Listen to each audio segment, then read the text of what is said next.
지금 들어가도 되는 경매 물건 기준. 싸게 사는 물건이 아니라 살아남을 물건을 찾아야 합니다. 안녕하세요. 오늘은 경매 투자자들이 가장 많이 하는 질문에 대해 이야기해 보겠습니다.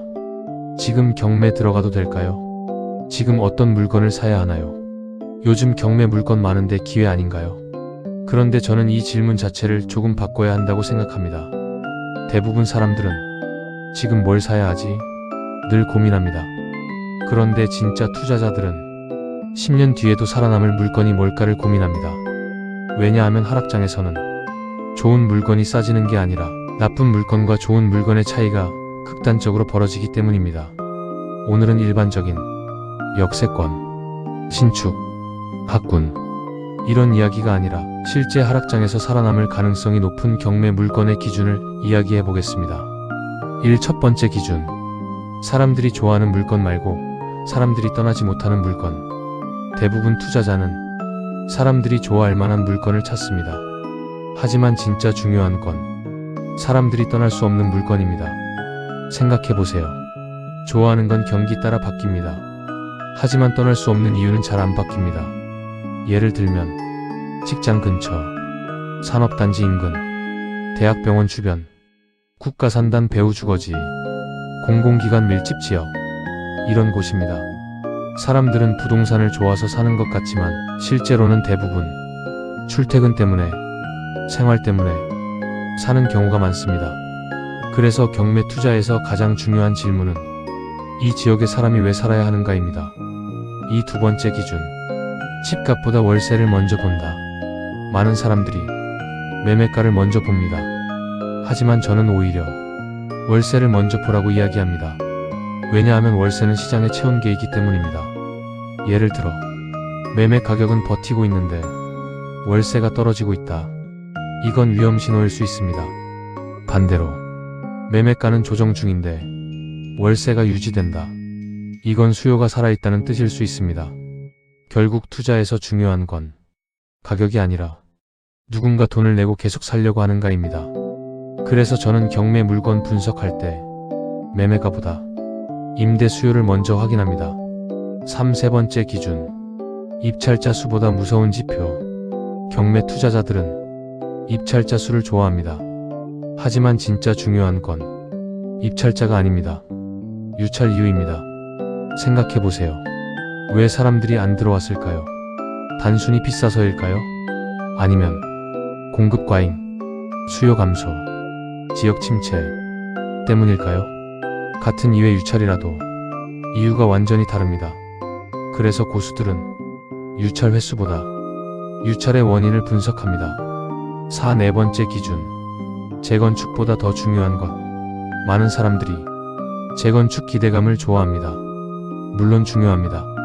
하지만 하락장에서는 재건축보다 중요한 게 있습니다. 바로 현재 생존력입니다. 재건축은 미래 이야기입니다. 하지만 대출 이자는 오늘 나갑니다. 보유세도 오늘 나갑니다. 관리비도 오늘 나갑니다. 그래서 저는 항상 말합니다.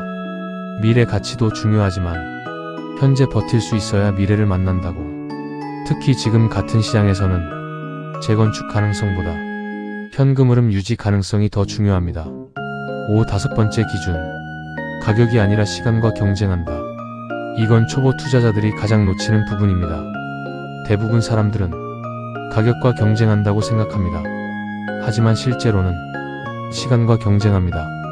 예를 들어 1억에 낙찰받았는데 5년 동안 매도 안 된다. 과연 좋은 투자일까요? 반대로 2억에 낙찰받았는데 1년 안에 현금화된다. 어느 쪽이 더 좋을까요? 그래서 좋은 경매 물건은 싸게 사는 물건이 아니라 시간이 내 편인 물건입니다. 여섯 번째 기준. 사람보다 돈의 움직임을 본다. 여기서 조금 관점을 뒤집어 보겠습니다. 대부분 투자자들은 사람이 몰리는 곳을 찾습니다. 하지만 돈은 항상 사람보다 먼저 움직입니다. 예를 들어 거래량이 살아나고 전세가가 안정되고 낙찰가율이 회복됩니다. 그런데 사람들은 아직 관심이 없습니다. 오히려 이런 구간이 중요합니다.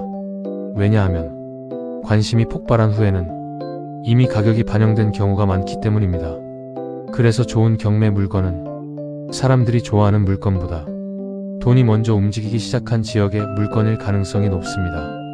7. 제가 지금 경매 물건을 고른다면, 만약 지금 제가 처음부터 다시 시작한다면 이 기준으로 볼 것 같습니다. 첫 번째, 전세 수요가 살아있는가? 두 번째, 실거주 수요가 존재하는가? 세 번째, 지역 일자리가 유지되는가? 네 번째, 거래량이 완전히 죽지 않았는가? 다섯 번째, 10년 후에도 사람들이 살 이유가 있는가? 이 5가지를 먼저 보고 그 다음에 권리 분석과 낙찰가율을 볼 것 같습니다. 왜냐하면 권리 분석은 기술이지만 수요는 본질이기 때문입니다. 마무리. 오늘 내용을 한 문장으로 정리하면 이겁니다. 경매는 싸게 사는 기술이 아니라 살아남을 자산을 찾는 과정이다. 많은 사람들이 감정가, 유찰, 낙찰가율 같은 숫자에 집중합니다. 하지만 결국 수익을 만드는 건 그 지역의 수요, 현금 흐름, 생존력입니다.